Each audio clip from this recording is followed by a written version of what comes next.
Hey, what's up, everybody? Welcome back to another episode of Committed Critics, a pop culture podcast where we're not only committed to our opinions, but also each other. Aww. I'm Kevin Lau. I'm Zachary Wright. And guess who's with back, us guys? today. Guess who's back? Why is he back? Don't snub me. No, it's not you. It's Danny for the third episode in a row. Danny Vincent. Good morning, Danny Vincent. That doesn't sound at all like the song in the Not at all. No, I'm terrible. This is why I'm a podcaster, not a singer. Very different. Good morning, Danny. There you go. That's a little better, even though That's it's still off key, that. I'm sure. Yeah, for sure, yeah. But yeah, Danny, where are you from? I'm from the Heights. No. Oh. Say it so you won't forget. So it doesn't disappear. No, I'm from Chicago. I went to school with people. I don't know if you knew that. Mm-hmm. But yeah. We also have two shows. Oh, What right. podcast are you from? Oh, I'm sorry. I didn't know what you were asking. I'm from Why Is It Tying Dan, a Marvel recap podcast where I've actually been talking about seeing this movie for a bit, and then I was like, oops, but I signed an exclusivity deal with Committed Critics to give my take here, so I can't talk about it in the green room. You can't break the contract. Heck yeah. I can't talk about it in the green room, so I'm at a loss if I'm going to talk about this in the green room. No, I'll have to okay. rush and go see We'll make Cruella. we'll adjust the contract a little bit. You can mention it in the green room as long as you mention us. Okay. And we Sounds get good. exclusive rights to your soul. No. Well, we don't need that. You know who come has on. exclusive rights to my soul? It's Pete Doctor, because I sold We get his soul. exclusive rights to Tyler's soul. The Tyler No, soul. I don't have his deed. I don't have the deed.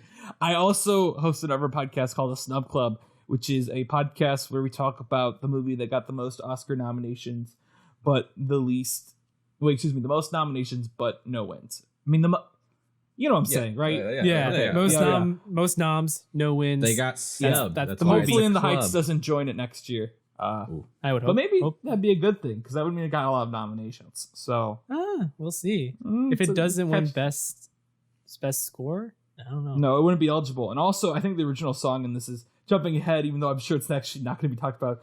The only original song of this movie is a song that plays in the credits, which I think is super weird for a musical. That is weird. So I don't think this is going to get much buzz in the original song category, because Rip. I don't think it's a noticeable song at all.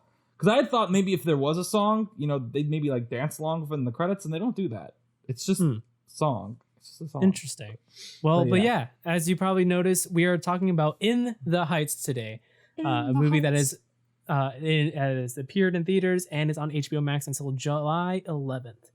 But right now we're gonna give our quick spoiler-free thoughts on In the Heights, how we watched it, and rating it. Zach, did you want to kick us off?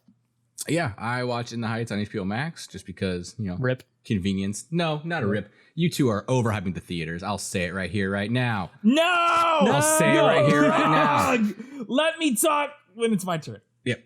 Anyway, it was a fun time. I watched it with me and Jordan in our first new apartment. One of the first movies we watched in there. So that was fun. It's a good film. It's a good musical film. I mean, nothing to rave about, but also there's nothing really anything wrong with it that I could find. It's really good. Solid 4 out of 5. Interesting. I feel like, can I say one thing before Kevin goes next? Yes. Yeah. Which is, I think saying there's nothing to rave about it, and giving it a 4 out of 5 really makes me think my rating scale needs to be fixed. Because to me, a 4 out of 5 is raving about it. So Exactly. I'm just That's same here. Like Zach, if it's nothing to rave about, then Zach, that's more like a 3 out of 5. I was Or gonna say 3.5. 3.5. I was gonna say 3.5 Yeah. out of 5, but I wasn't be too mean on it, So I don't know. Yeah. I mean, I'm not gonna Anyway. complain that you're giving it 2 out of grade. I'm It's just But yeah. I think it's good. That's all you can say. It's good. It's better than whatever. It's We'll great. get into some stuff. You can say that too. I wouldn't say, oh my god, it's excellent. So, my experience, I watched this in theater. This was my first movie theater experience back since the pandemic started. Lame. So a year and a half, almost. And I accidentally bought a ticket for the luxury seating, which is the soft recliner seats. Ooh, Uh, the That's So- a dedicated. so- happy accident. Happy And accident. it was a happy accident, actually. It was like, oh, I didn't realize this noon showing was there. So I was in the theater by myself, just enjoying my extra buttered popcorn and just like taking the sights. It was a total vibe. Take the sights. In the sights. It was just nice seeing something on a huge screen again, having that awesome like sound system. I'm just like, this is amazing. So it was just like, my review isn't really about the movie. It's kind of giving it, as Danny once penned it, a pandemic bonus. So it's just like, I don't have a rating really out of 5. It's just more like, I'll buy this movie on Blu-ray. I'll watch this movie again. So yeah, and I'll probably watch it again on HBO Max sometime soon. But I gave the theater my money. I helped it a little bit, but apparently it wasn't enough. Yeah, it kind of it's in the flops right now at the box office. I was going to say, it's Kevin, in the flops. Once you said it was your first return to theaters, I started trying to count up how many times I've been in theaters, and I was like, "Dude, I don't have enough time to count all of them." This one, exactly. You still went anyways. No, I was going to say this is my 7th return to theaters in the month of June 2021, and we're recording this on June 13th. So Jesus. I think my big return to the theater, if I remember right, like an interior theater, was last July. And first I saw Vertigo in 70mm. I walked out after 20 minutes because, no, I didn't finish the movie. You should not say nice to you. Because my glasses kept fogging up. And that's right. Figured out a way to fix it after that, the week after, and I went back. My real return was Interstellar in 70mm. And since then, I've regularly gone to the theater as long as it's been open. I even traveled in December twice last year, explicitly just to see a movie from both Ma Rainey's Black Bottom and Wonder Woman 84, which I know people here are not as big a fan of. Oh, you went and but also, to be Oh. fair, for Wonder Woman, I also managed to fit in Promising a Woman when I was on that trip. Okay. So nice. if you wanna yell at me, At least you got I did like Wonder something Woman out of that. I liked Wonder Woman. Get off my back. You liked Wonder I'm not Woman? saying anything. What? But That's another conversation. For Heights, I do want to say, in a weird sense, that it did feel like a grand return to movies, even if I have been back in movie theaters for so much. Because, I saw it at the Music Box, which, if you ever listen to my Why Is a Ty and Dan podcast, you know I adore the Music Box. I talk about them at least once a week, I feel like, on that show, even though I rarely... And sometimes it's just like, man, it would be really cool if they showed this Marvel movie at the Music Box. It's just like that. It's this old movie theater in Chicago, been open for 90 years, and they've been showing in the Heights, and I managed to get my entire family on board to see it. To be fair, my parents had been interested in it before the pandemic, way when we got the trailer at Little Women, which feels like so long ago. Yeah. Actually, I was saying this when the box office numbers came out. Like, I wish I lived in my alternate reality where the last really sold out enthusiastic crowd I was with before the pandemic was Little Women, and my first one back is In the Heights.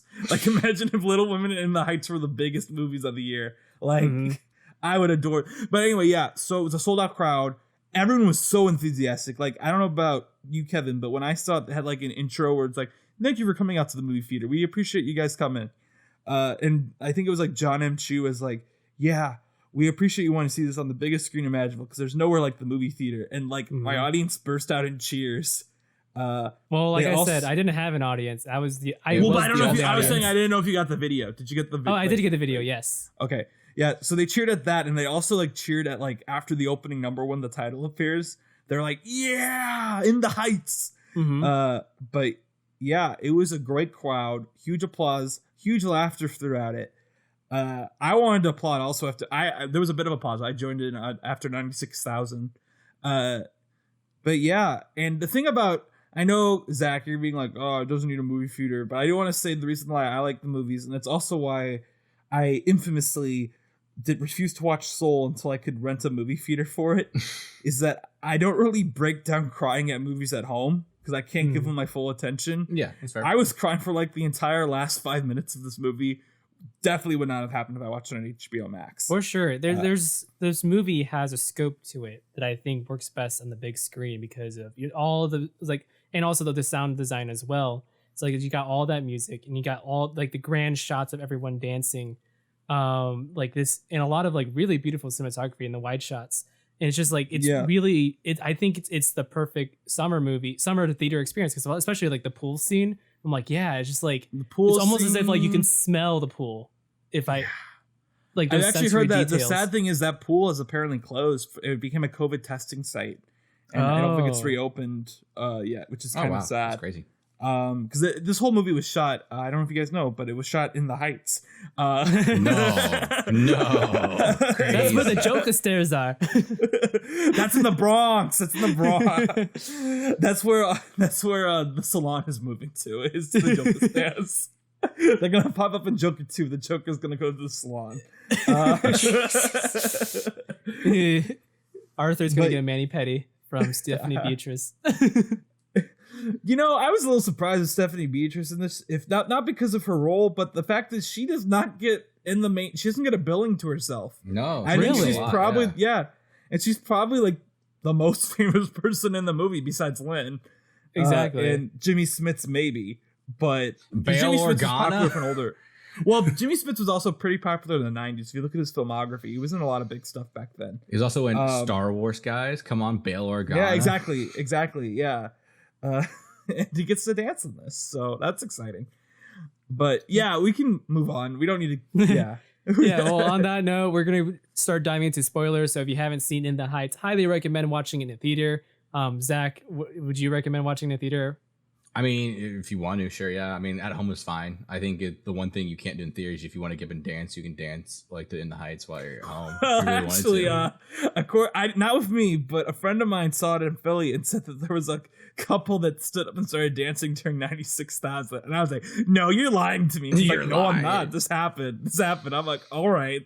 That's insane, but okay. I mean, you can also be like Zach and mooch off your friend's HBO Max account. Yeah, I paid $0 for this. So I mean, who really came in on top here? Well, I'll tell you right now that we're talking about supporting the movie. And yeah, it sounds like you definitely did. You just outed yourself as the villain. It's all right. You outed yourself as the villain. That's all I gotta say. I'm a hero for the consumer. No. But no, so now we are diving into spoilers. So if you haven't seen it, go ahead and watch it. Now, as we go in, what is one thing you liked about In the Heights? Danny, do you want to kick us off? No, because my reply to Zach's. Zach can kick us off, then I can reply. Oh, yeah, or you. Kevin, I'll you go first since I'm kind of on the outside of it. The vibe, though. Love it. That's all Kevin liked. All right. The vibe. Because like I said, there was a lot of like, in the movie, the way it was directed, there's a lot of sensory details. Sorry, go on. No, there's a lot of sensory details that I got from like watching it in the theaters, and I guess this is part of the theater experience as well. It's just like, with like the pool scene, it's like I could almost smell the chlorine, even though there was no actual chlorine in the movie theater. Mm-hmm. It's not asbestos, I swear. Put this out in 4D. Like yeah, dude, honestly, where they spray stuff at you. Honestly, I would have been happy with that. Man, imagine that dinner scene during 4D. Oh, get the D box seats. So good. It looks so.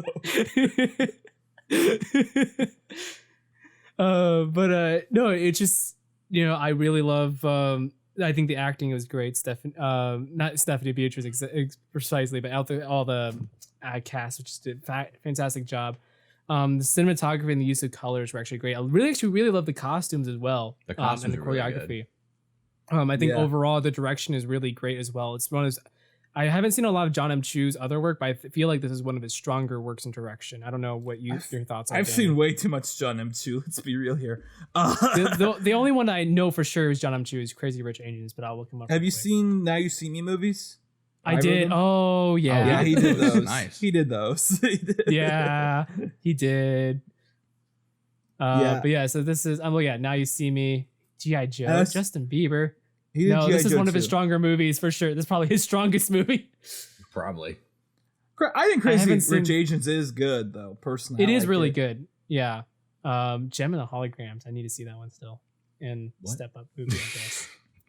I hate that his next two projects are Wicked and the Lilo and Stitch live action movie. That just gets me mad. Yeah. I don't know. Him directing a live action Disney film kind of makes sense because of his use of color. Yeah. His costumes. I mean, I don't think Lilo and Stitch should be remade. That's just kind of where I am. That is fair, yes. But I do think he has a knack for musicals. And I feel like watching this, it makes sense that he's directing a musical. Like, it just fits. He started off with the Step Up movies. Right. Which have great choreography, even if the movies are just whatever. For sure. But anyway, sorry. I get off track a lot. I'm sure you know that. I'm Who's sure that? Zach knows that pretty intimately. From editing the Loki episode and going to, what was it, Freebirds? Yep. I really enjoyed Usnavi's story the most compared to anyone else. I don't know, like Danny. Too many D names.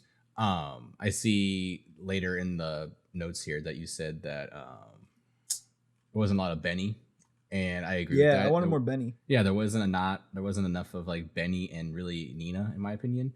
I wish there was more of them. But no, I really enjoyed Usnavi's story along with Vanessa's character. I liked her a lot. Her actress, Melissa Barrera, I think. Her voice was amazing. Really, yeah.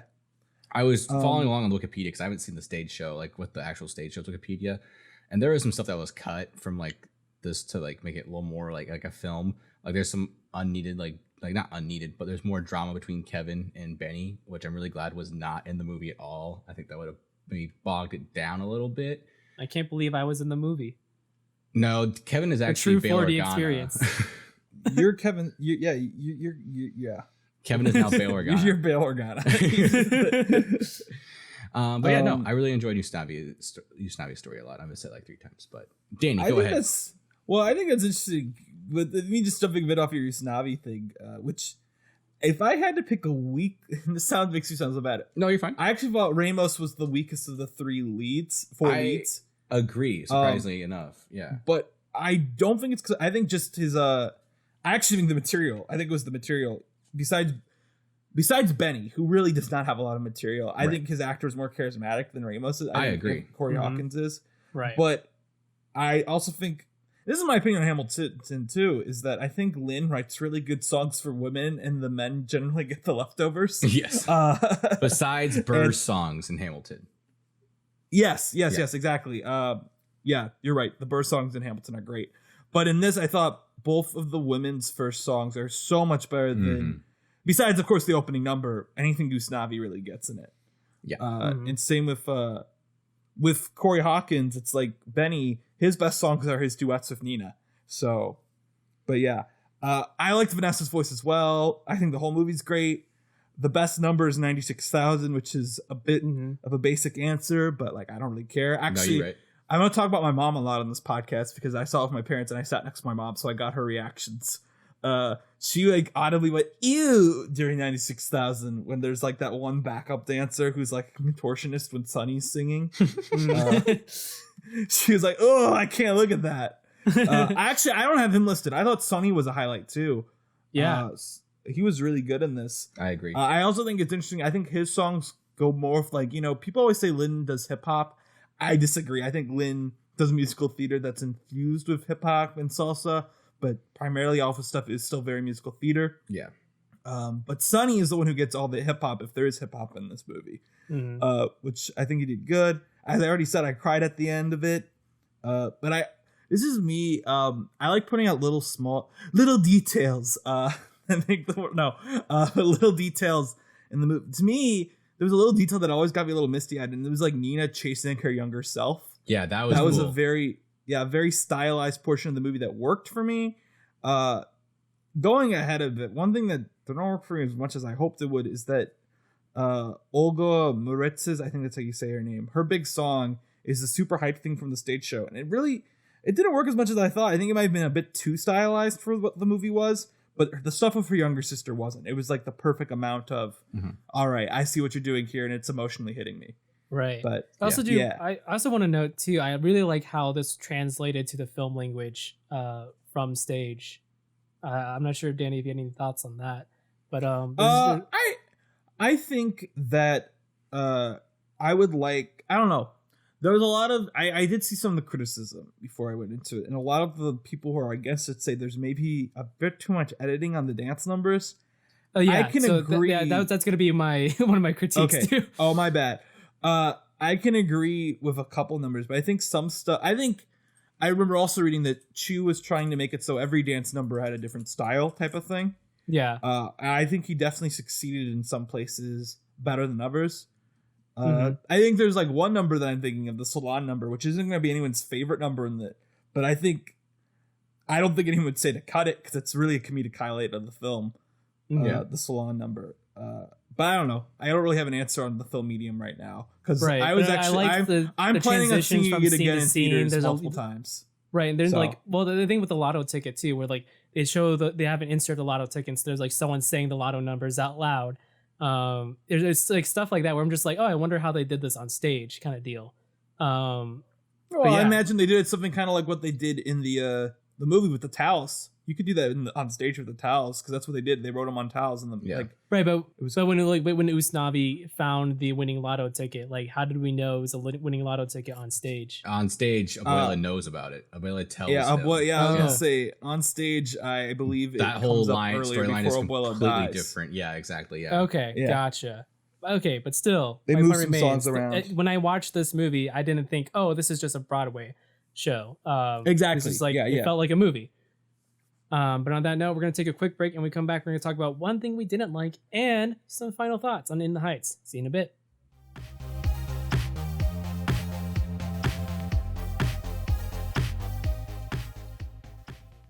Starting a podcast? Try a Podbean Unlimited hosting plan. It's what we use here at Committed Critics, giving us the opportunity to have our show on Pandora, iHeartRadio, and even Spotify.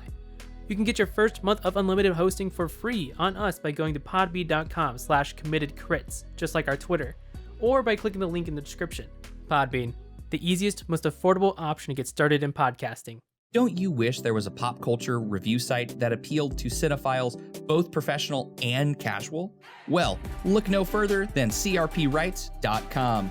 New content such as movie and TV reviews, film essays, and more are released every week by writers who crave for movies like every moviegoer craves for popcorn. CRP Writes is dedicated to making sure no one is wasting time or money where they shouldn't be.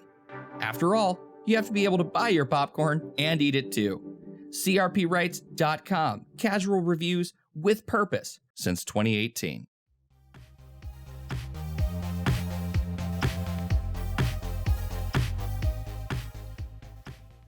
And now we're back talking about In the Heights.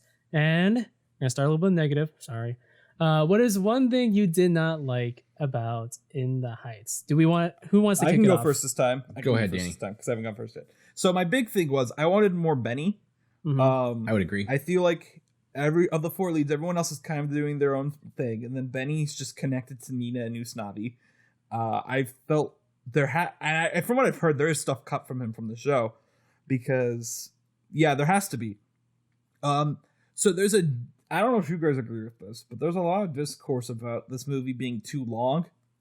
Nope. Because I think it's. I was like, I just. Well, I mean, I was just like, it's like it's a vibe movie to me. I think it's just right. I think it's. I think it feels like it's the type of movie I call it feels like a steak, where it feels long, but I don't really mind it feeling long. You know, Mhm. Yeah. I felt like I got. And not for you because you saw it on HBO Max, Zach, but I felt like I got my money's worth, right? I got a 2 hour and 20-minute movie. And I didn't like it might have felt long at points, but I didn't really care. And That Karen, said- real quick to interrupt. I'm sorry, Danny. Watching on HBO Max, there was like one point where I'm like, is this almost over? Like, not like waiting, counting down. I'm kind of like, okay, I've been sitting here for like 2 hours. Like, are we getting close? We're gonna have to be getting close at some point, right? That feeling did come in at one point, but like what you're saying in the theater, like, yeah, you wouldn't get that because you're in the theater experience. But Well, I had to get up and pee though at one point. You know? okay. I just admit, like that. That's what I mean. This is an argument I've had for a while. Is I think that we should bring back the intermission. I think the intermission was a great thing and like you watch like classics like Lawrence of Arabia or Sound of Music where they have intermissions built in. right. I think you added a half hour to this. You add in some more Benny. You add in some more Jimmy Smits. Maybe you add in some more Vabuela. And you get it to a nice 3 hour and 10-minute movie, and you add an intermission. I'd be okay with that. I think a movie like a movie I always give as an example that would have been better for an intermission is Interstellar. I think Interstellar could have used an intermission definitely. Mhm. Okay, yeah. And I think it has an intermission spot built into it. And obviously, in The Heights, being a stage show that had an intermission, has a place where you can put an intermission in it. And the intermission in the stage show comes after the blackout. I was about to ask, is it right when the blackout starts or something? Yeah, because I believe after It's the blackout number, pretty close. well, okay. So I'll in look the it up. stage show, Abuela doesn't die immediately after the blackout. Yeah, no, they Right. completely, real quick, just for note, they completely shift around Abuela's death a lot. Yeah. In the stage show, it's like the blackout happens, then you come back and you get the goofy Por Agua number, which is such a good comeback from intermission moment in an actual thing, because it's like it's very goofy, it's very funny. If you're in the bathroom and you miss it, you didn't really miss too much, type of thing. So real quick, I'm sorry. In the stage show, right as Usnavi gets back to Abuela, she shows him the lottery ticket, and Nina and Benny finally found each other, and then they kiss and they spend the night, and then that's when the intermission happens. Yeah. So that would work. I think we should have intermissions back on the big screen. I'll be honest. Yeah. I even think of like a 90-minute movie could use intermission sometimes if it's structured right. I think Sound of Metal. I think could use our local drive-in uses intermissions, but they play ads during it, so I think it's a little weird to do that. I think if an intermission, it's just like blank screen with a timer or something like that. Because I don't want to be sitting in the theater with an ad playing and then like having that ad going in my brain and making me forget the movie. So, for example, Interstellar. Imagine if Hans Zimmer had recorded a 10-minute overture or whatever you want, interact. Right. Yeah. For the intermission, that would have worked. Or for this, obviously, you could do music in the middle too. But anyway, moving on. I think the movie could have been longer. I want to talk about the framing device a bit. What was your guys' opinion on the framing device? Because that's not on the stage show either. I like the reveal at the end, because the reveal at the end makes me emotional, even if it's obvious, kind of. I think people saying stuff is obvious is a bit. I think it's a cheap criticism. Wait, with the lottery ticket reveal? No. The framing device I'm sorry. Of like the framing device was like telling the story. Beach. They were in the store the whole time. For me, it was. I get it. Like I liked it a lot. I knew as it was coming up and being revealed, I saw it coming. I'm like, oh, it's gonna be the mural, because I remember like reading this whole musical before and being like, I swear to God, he stays. And so like for him to be in the Dominican Republic, I'm like, okay, weird. But then as it finally reveals, I'm like, oh, okay, kind of more like an aha moment, more as like yeah. Well, like you knew like. It's something where I always go back to Coco, the Pixar movie Coco, where people were the criticism of that movie, people didn't like, were like, oh, but it was so predictable for Pixar. I'm like, tropes are tropes because they're good. Right. Like, and if you execute them well, it doesn't matter if you predicted it. Right. And that's kind of what I feel with this too, is like, I don't really like. The only thing I kind of get is people are like, why do these kids not know what Washington Heights are if they live there? Right. Exactly. That's the only thing. Is like the beginning doesn't quite work in this framing device, but you know what? It made me feel things. Well, I thought the movie was going to do a whole different ending. That's why I was like, oh, they're going to change the whole ending. How does he get to the Dominican Republic? And I'm like, huh.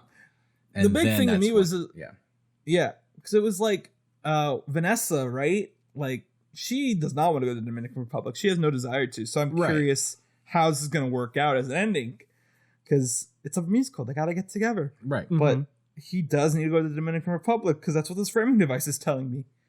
And I was honestly like, it'd be okay if he met like someone else in the Dominican Republic. Like, that'd be cool. Like, subversive ending for a musical. But I'm okay with a story about growth. Yeah, but like, it's okay. Like, it worked. I cried. It obviously emotionally worked for me.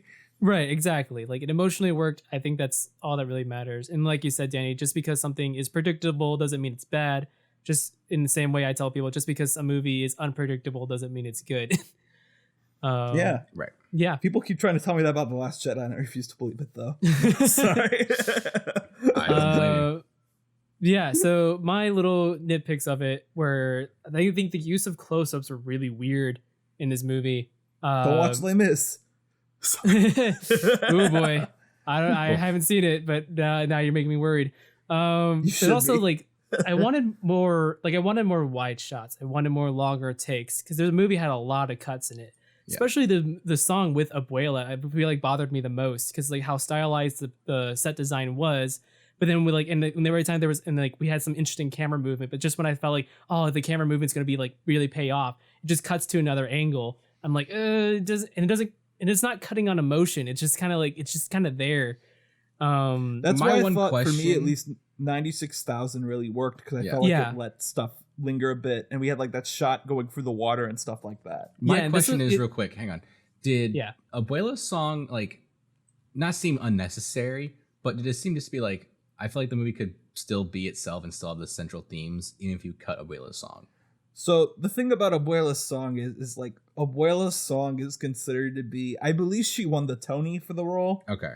It's considered to be the heart of the musical, so you can't really cut it. Okay. I just think they placed it at such a Okay. Yeah. What was weird to me is, okay, so going into this, I get very caught up with the Oscar punditry, even in June, even though the Oscars aren't until next March. Right. And all the buzz for this movie, acting wise, was Ramos and the person who plays Abuela. And I was just watching the movie, I was very confused by that. I was just like, huh? Like, to me, the acting highlights, as I said earlier, are the women. And by the women, I mean Vanessa and Nina's actors. With Corey Hawkins also being very charismatic.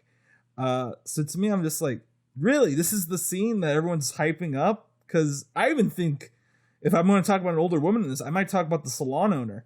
Mm-hmm. Yeah, she did a great job in the Carnival del Barro. Like, that was good. Yeah, exactly. So I'm just like, huh. Like, yeah, I don't know. But anyway. Yeah. But 96,000 was great though, because that's the one I really like the editing of, because we're going like from person to person, but also the shots linger as long as they need to. But it really like it goes with the song. There's a lot Jimmy of Smith's dance. What? Wait, are we talking about the Carnival song, right? I was talking about the 96,000. Oh, my bad. I'm sorry. My bad. Sorry. Yeah, it's okay. Yes. No, but like there's some songs too that like that's edited to the music. Like as soon as like another note hits, like the boom, new cut. Then those are fine, but like but like I said, I just wanted more of those wider shots, longer takes to really like feel the scope and the sense of space in this world. Yeah, but what about you, Zach? Oh, for me, nothing really I didn't like. I just want to make fun of Lin-Manuel Miranda for a second. Like, I love this man, right? If I met this man, I'd probably cry in real life. But every time I saw him in this movie, same. I think Lin-Manuel Miranda. This is just quick. Sorry. No, you're fine. I think Hamilton, and this make me sound basic, but I also stick by it. I think Hamilton is one of the great artistic works of the 21st century. I legitimately look at that even just as a piece of writing, ignoring the music, and look at it, and I'm just like, this is such a geniusly written thing. I don't care about any of the controversies about Hamilton. I think it is phenomenal. I can't believe it exists. So if you don't care about the controversies, cancel. Oh no. No, if I met this man, right, I would probably cry. However, every time I saw him in this movie, I'm like, get out of here. What are you doing? Like, it just looks like he seemed like not so out of place. When he dances in the Carnival song, I was like, why are you here? Why are you here? Like, it's like he was just like this is like living on the set, trying to like make it into camera as like an extra at some point. Like, I was very like, why is he just here right now? Well, like, did you guys see the end credit scene real quick? Yeah, I was gonna say, did you guys stay for the credits? I did. I thought that was a good payoff. I actually tuned into HBO Max just to watch the end credit scene. That was hilarious, just because it's tongue-in-cheek Chris Jackson and Lin-Manuel Miranda. Like, that was funny. My dad was like, "Oh, this guy from Bull showed up." I'm like, I know, he's only because he's Christopher Jackson. I'm like, Bull. All right, what a reference. Friends. But yeah, I'm just kind of like, get out of here, Lin. What you doing? Like, it was funny. It was I found it hilarious. In the original stage play, did Lin play the Usnavi? Yeah, Lin was Usnavi and Christopher Jackson was Benny. Yes. That's what I thought. Yeah. But I do want to say my mom's reaction was very funny. When we were driving home from the movie, she just goes, I don't think Lin needed to be in it. And we were like, yeah, but he was in it for like 5 minutes. And she's like, I think it would have been a much better film without Lin-Manuel Miranda playing that role. And I'm just like, that he was barely in it. He's not in it enough to really like bring the movie down. Okay, but like I understand where your mom's coming from. Like, if you like, it just like it takes you out of the movie for a second. It's like, oh, it's Lin, ha ha ha. Oh, it's like Lin, a fourth wall break. Yeah, Yeah. I think the Lin discourse is just so funny. Oh no, I just find it hilarious. Like, well, no, it's funny to me because like when Hamilton went up on Disney Plus, everyone finally agreed that he is not really a great actor. He's not a great singer. Here's what I noticed in The Heights. He is very good at like singing to like Hamilton. His singing chops aren't the greatest, but in The Heights, like singing with like Latina and Latinx music, I found him to be really good. Does that make sense? What I'm saying? Yeah. I just think about in Hamilton and like how there's a scene where he's crying and it's very over the top. And then his wife, like Eliza, is just very like actually being very affecting with her acting. Right. But he's just like, oh, my son's dead. And it's just like, all right, Lin, okay. I get that you got this role because you wrote it, but thank God Burr has the better songs, right? Yeah. Like we're to the point with Lin-Manuel, like thank God he's like becoming more like a visionary behind the camera, because I don't know if we could do any more with him on camera. I don't know how I would have felt if he was Usnavi in the movie. I don't think it would have worked. That kind of goes. That's I don't like want to Ben get into Platt it and Dear Evan Hansen. Yeah, I was gonna say I just recorded 40 minutes a few weeks ago on my podcast about Ben Platt and Dear Evan Hansen, so I don't want to rehash it here. But yes, that is basically what I feel.